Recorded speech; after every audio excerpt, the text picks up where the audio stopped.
ای حال قرآن، احوال قرآن، قدرت قرآن، قدرت شریعت، قدرت پاکا که در اولین حرف که آمد الف لام میم ذالک الکتاب لا ریب فیه هدی للمتقین. جای شک نیست که این کتاب است راهنما برای متقیا و پرهیزگارا، یعنی به پاکا. قرآن از ناپاکا نیست.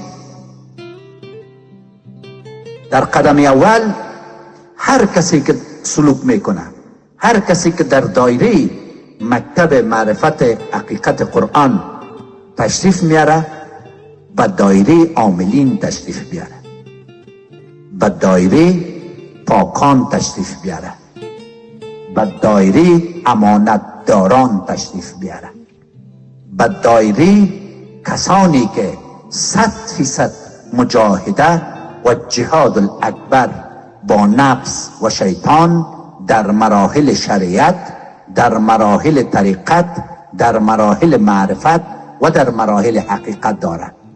اگر تو خودت یک دروغگو باشی، تو کجا کسا تو راستگو ساخته میتونی؟ آیت قرآن عظیم شان صریحاً است. اول حرفی را که میزنی خودت عامل باش.